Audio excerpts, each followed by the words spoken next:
We are in the AI revolution, and prompt engineering is by far the highest level skill that you can actually learn in 2023.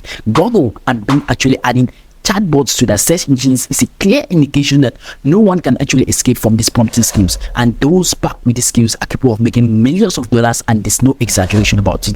If you give me a few minutes of your time in this video, I'm not going to only unpack this highly critical skill, but I'm going to breaking down everything to you step by step so that you have a good understanding of prompt engineering, and I'm going to be sharing with you how I and others have actually been using these skills to start making some money on the side, and how you can actually also build a business on this, or you can actually use the knowledge of prompt engineering to scale your business. In this video, I'm actually going to be teaching how to write prompts that yield optimal results on any task, and that brings us to the core of prompt engineering. We're going to be using the playground of OpenAI. There's a big difference between the playground and ChatGPT. If you don't know, ChatGPT is actually an application that was built on GPT-3 model of OpenAI, and it has a lot of restrictions that you will not have all of those restrictions on the playground. So if you don't know what the playground is, playground actually gives you access to all the AI tools by ChatGPT. So if you're thinking of building a business with this GPT-3 model, it's important that you learn how to engineer this base model. So in our tutorial today, how to engineer prompts through the base models in the playground will be our primary focus. Here we are right now inside the playground, and the first thing I'm going to be doing here is to walk you through the right panel. It has a lot of information, and the first thing I'm going to be talking about here are the different models. You know, the GPT-3 has a lot of models. I will start from the top, which is the DaVinci 003 model, and this model is very sophisticated and is one of the most effective. So when you hover on it here, you have some information that you can actually read to know the maximum or the different kind of information and details about each of the different models. So we have DaVinci, we have Cyril, and we have Baba. So it's very important that you know the model that we are using. And another important thing that I have to say about these different models is that if you are looking up on building a business on any of these GPT-3 models, it's essential that you actually choose a model that is important for you. So you cannot be doing maybe something that you want to build and it has to do with just some minor kind of text, little calculations. I go ahead and you're paying for the DaVinci 03, which is very expensive. You can go in for the other 01, which is you have to spend less money to pay for it. Instead of going to actually use DaVinci to build something very basic, let's go ahead, you pay something that is very affordable and you can get going. So we'll see order below. We have the DaVinci 02 and we have the code Coachman, which are the different models that are related to coding. So if I come to the playground here, I have to start asking questions related to programming. I know that I'm going to go ahead and switch to the Codex DaVinci 02 or go to the Coachman depending on my own interest, so that it actually gives me exact results related to what I want, since it has much of the knowledge of coding. So another important thing that you need to take note of here is the temperature. So the temperature is very important because most of the time when you have the temperature kept at 0, it is very okay for me because it gives me results exactly what I want. But when you start doing something like maybe creative writing and you want to have some kind of special kind of output, you can go ahead now and increase the temperature so that you have some level of creativity and stuff like that. But in most cases, I keep the temperature at 0 and I'm very fine with it. So most of the time I keep my max length to be at 4,000 because with GPT-3 models, most of them use a maximum of 4,000 tokens. So if you don't understand this, 4,000 tokens is the maximum length that you can use for your input and your output. So yeah, prompts that you are giving into the model or you are giving into the chatbot, and the prompts and the output is supposed to give out to you, both of them, when you put them together, I'm just trying to explain it in basic terms. When you put them together, it has to be 4,000 tokens, and 1 token is equal to 4 characters. So if you actually see that I just kind of put some rubbish here, if you look at the bottom here, you see that I have used 10 tokens, and these 10 tokens here I've used it just for the input. And let's say I have to write a prompt that has to take over 3,000 tokens, I have just 1,000 tokens left for the output. And if your output was supposed to be maybe a long kind of explanation that has to deal with more tokens, and you have just 1,000 tokens, the model now is going to be trying to compress things to give you output based on the number of tokens left, and it is so dangerous to the kind of output you're going to have. So most of the time it's try good that you play around and have to make a balance between the number of tokens you are using for your input and the number of tokens they are going to expect for your output, depending on the complexity of your problem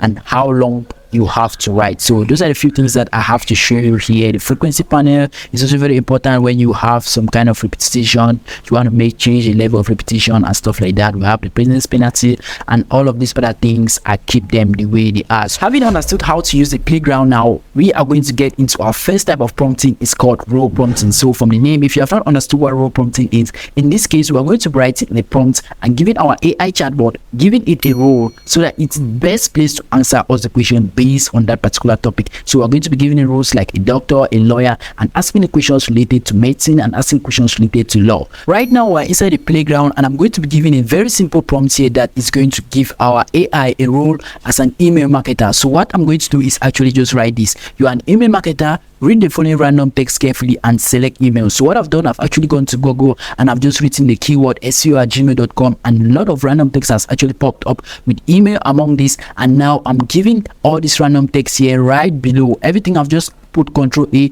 and I've copied all the random text now, and I'm pasting it right directly into our AI. And I've given it this simple prompt. So once I click on the submit button here, you're going to see that the AI is going to go ahead and select our emails from this. So this is how we can use this AI tool as an email extractor. You can give any kind of roles that is related to emails, but you're trying to give it the knowledge that it should be able to select emails. You are able to make it to be specific, and that brings us to our next form of prompting called short prompting, divided into 3 different formats. We have 0 shot, 1 shot, and we have few shot prompting. Short prompting is one of the easiest ways that I've found that you can use to build businesses with AI right now. So with 0 shot prompting is very easy, and that's what many people have been using with ChatGPT. You are just asking the AI or you're asking the chatbot a question, and you are not giving it any restriction in the format in which it should give you an answer. What we have on screen here, this is a perfect example of a 1 shot prompt. So what we have here is actually write a compressed perfect image description with adjectives and nouns of a cyborg walking in a landscape in Norway. So I'm just going to go ahead and show you something here. So I'm going to take this off and I'm going to click on the submit button so that we actually see the difference between a 1 shot and a 0 shot. At this point here, this prompt is at 0 shot, so it's going to go ahead and give us this kind of answer, which is not exactly what we want. So what we're going to do now is I'm going to take this off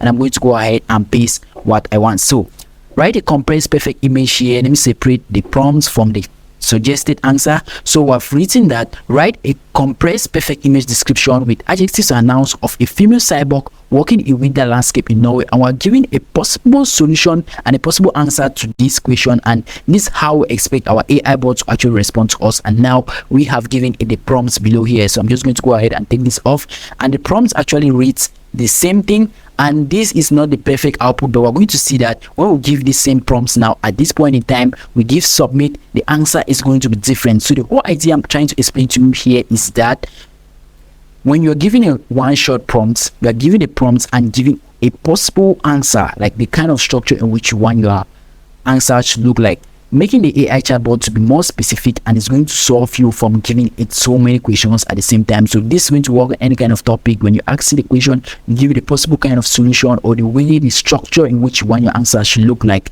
giving a single example. That's why I call it 1 shot, and it's going to answer also. If you look at our answer now here, it is different. You see the prompts, this is the same prompts that we gave previously. The answer was different. As you can see now, the answer is actually different, and that's how you can actually play around with this kind of AI bots. And those who don't have knowledge in prompt engineering are going to go ahead and stress a lot, because if you look at the first solution that it gave us was not exactly a description of a perfect cyborg in Norway. So we're going to move in now to the next form of short prompting, which is called few shot prompting. Our few shot prompting, it's almost the same thing like 1 shot prompting, but in this case here, it actually gives a variety of possible answers. So let me break it down. So with few shot prompting, what actually happens is that when you give it a question, you give it about 2 or 3 possible answers with the structure in which you want your answers to look like.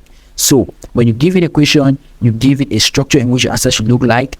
You give it another possible, a related type of question, you give it a structure in which the answer should look like, and that's how we're going. So I'm just going to show you here right away. And now on screen, this is a perfect example of a few short prompts. So what I've done here is just be keen and watch what happens here.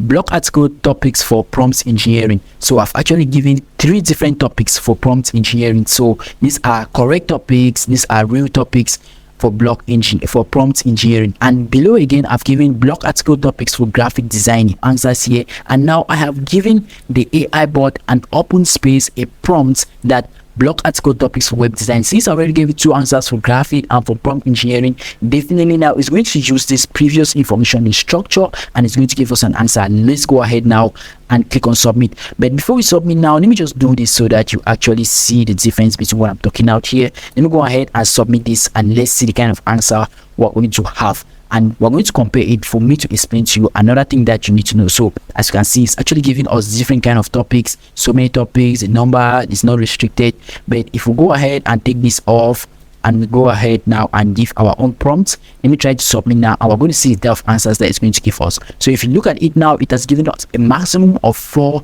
different answers. And if you look at the numbering, you see that the number of words are almost alike with the number of words that we have in the previous examples. And if you look at the kind of response, if you actually read them individually, you see that it is closely related. And here I have actually used the AI bot as an article title generator. So definitely, if I have my niche and these are the type of titles that I've actually used in the previous, let me say I've worked in 2021, 2022, I think the different kind of titles I used for this particular topic.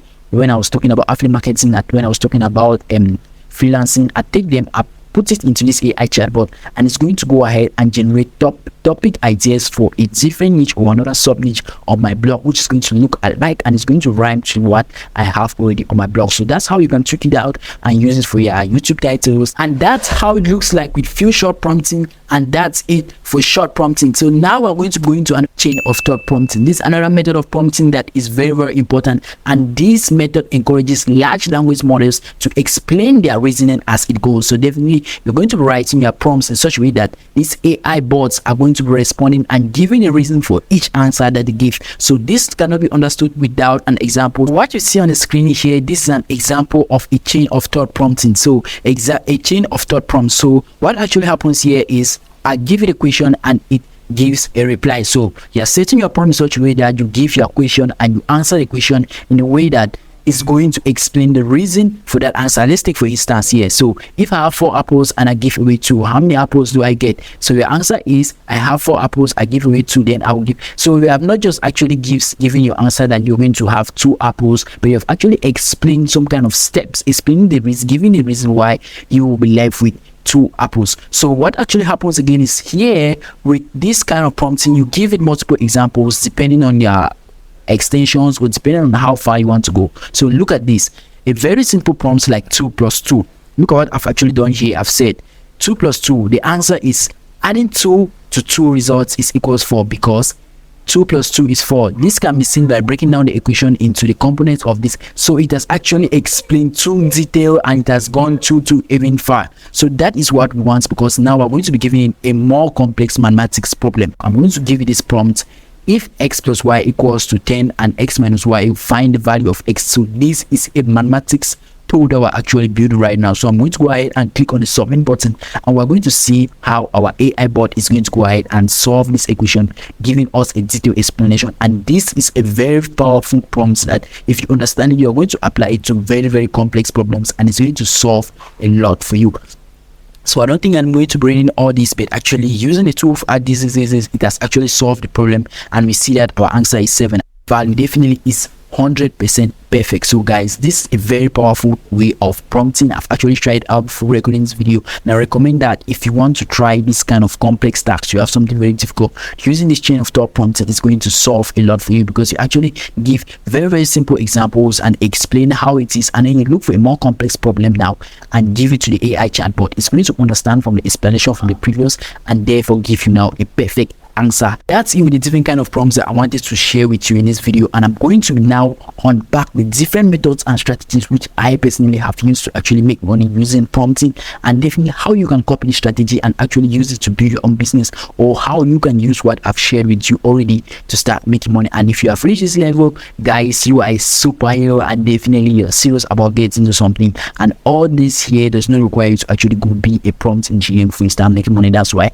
at the end of every video I decide to actually show you some simple tips and tricks that you can actually implement to start getting results ASAP, immediately after watching this video. So the first method which I use to start making money using prompting is actually creating coloring books. Guys, this is absolutely amazing. I know most of you have heard about the Midjourney AI. This AI is able to generate any kind of images with just text. You just need to give it the right prompts, and that is what many people don't know. So if you are able to use the one-shot prompting here, it's going to make you so much more. I just listed myself on Fiverr as a freelancer to create coloring books, and also I also got an external gig which was kind of a referral that I solved that person's problem. I was able to design that person's coloring book using Midjourney, and all I did was just giving it one-shot prompts, giving it exactly how I want this kind of coloring book to look like, designing the interior pages each by each. So what I'm actually trying to tell you here is that you can start making money with prompts engineering, or this using these prompts as a freelancer. Guys, it's real and it's working. If you don't implement, trust me, this will not work for you. There's no sugarcoating. There's nothing I can ever tell you. If you don't implement, if you don't try it out, you're never gonna see results. Another way that you can also make a lot of money with prompt engineering is actually teaching people. Because if you're able to set up something, put it up on the internet in a well-structured way, you can actually start selling it, or you can actually start teaching people for them to pay you so much money